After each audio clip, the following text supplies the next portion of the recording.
Yo, what's going on, guys? We're hearing that the Suns are working towards re-signing Josh Okogie, even though a few teams are wanting him. Phoenix is confident that they're keeping him. As additionally, Kyle Lowry is expected to be heading to Phoenix. So let me hear your thoughts down below in the comment section, and let's get to it. Kyle Lowry, as he was someone, if you guys weren't paying attention the other day, the Philadelphia 76ers, which he's a Philadelphia boy, like born and raised in Philly. So when he signed with Philly this past season, after being bought out once he was traded from Miami, I thought he would have just came back to Philly and ended his career maybe in Philly as already a champion, do one more season. However, they renounced their free agent exception rights, and coming out from Gerald Bourguet from Phoenix Sports, and he writes that Kyle Lowry is still in play for the Phoenix Suns and that both sides, the two sides, are still talking, meaning that seemingly Kyle Lowry and Phoenix have more traction than Kyle Lowry going back to Philadelphia, which I just thought Daryl Morey, we know he's a Daryl Morey guy. Daryl Morey likes him. But Kyle Lowry going to Phoenix would probably give him a bigger role than he would have with the Philadelphia 76ers. He might actually have a chance to be a starter in Philly, in Phoenix, while in Philly, he would come off the bench, more than likely behind Tyrese Maxey. So in Phoenix, he has a chance to actually start. If you guys have not been paying attention, the current roster for the Phoenix Suns for this season is looking, it's the same starting lineup: Grayson Allen, Jusuf Nurkic, Kevin Durant, Devin Booker, and our man Bradley Beal. However, the bench has changed around and looks a little different than it did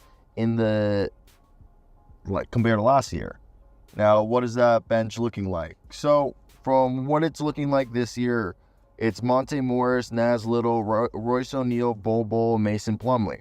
And then the next layer is Damian Lee, Ryan Dunn, Jalen Bridges, David Roddy, Oso Iguodaro, and Colin Gillespie. So imagine Monte Morris and Kyle Lowry give you two good guards, both guys who can be starters. Monte Morris is more of an offensive guy, while Mr. Kyle Lowry is kind of a 3-and-D guard who hustles at this point. I like Kyle Lowry coming to this team, because now if you have as your main 6-7 dudes off the bench, Mason Plumlee, Bol Bol, Royce O'Neal, Naz Little, Monte Morris, Damian Lee, Kyle Lowry, David Roddy, maybe sprinkle in a little Ryan Dunn, behind Jusuf Nurkic, Kevin Durant, Grayson Allen, Devin Booker, and Bradley Beal, and we hope that Oso Iguodaro can maybe have some like Trace Jackson Davis impact. It's not too bad of a plan to see if the Phoenix Suns can put together something, I think, along the lines similar to Trace Jackson Davis with the Oso Iguodaro, but with the point guard position. I think having two actual point guards who've been playmakers for others, for teams, and have had success doing it. Obviously, Kyle Lowry's a Hall of Famer, while Monte Morris has been a good player you saw it for the Timberwolves last year, but, back with the Nuggets, he was really solid. So for me, I think there is a chance that, looking at it, I think this is I wouldn't be surprised if they're able to put themselves in a position to really have, maybe Bradley Beal come off the bench if he struggles, or if he doesn't mesh with Devin Booker and they just start Kyle Lowry and have Bradley Beal maybe be a very expensive sixth man. And that's a very good possibility. And again, I think Kyle Lowry has a better chance of playing minutes on this squad than he would going back to Philly. And I'm not trying to be rude. I just think Philly just went in a different direction, which they that's what they wanted to do, and it worked out for them. But I love the idea of Kyle Lowry being on Phoenix because it gives him versatility. Plus, Mike Budenholzer would love Kyle Lowry, in my opinion, at least. Seems like they were made for each other. According to my coworker Michael Scotto at hoopshype.com, link in the description if you guys want to read more. Josh Okogie is going back to the Sun. I don't even know what is Phoenix or Arizona's like nickname? Is it the Sun? I feel like that's not right. I live in Florida. We're like the Sunshine State. Either way, they're going back to the desert, right? So the Phoenix Suns are allegedly in talks to re-sign Josh Okogie to a multi-year extension. Congratulations. My coworker Michael Scotto says, as you guys know, Josh Okogie is a defensive first swingman. He can play like the 2, the 3. I guess technically in a small ball situation, he can play the 4.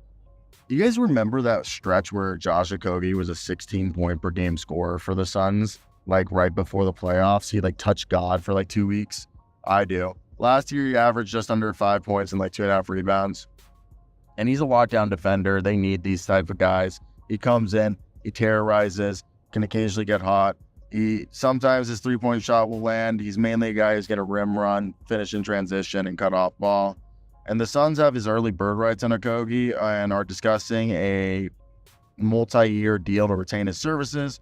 Over the past 2 seasons, Okogie has been a valuable role player for Phoenix, providing defense and starting a lot of games. His capabilities on defense plus his flashes on offense is somebody they like. Maybe they think he can be like basically a small, like he can, offensively, he can maybe grow similar like how Derek Jones did, And I'm not saying that they're a similar player, but just getting to the fact that they could grow similarly. It was just something I was pointing out.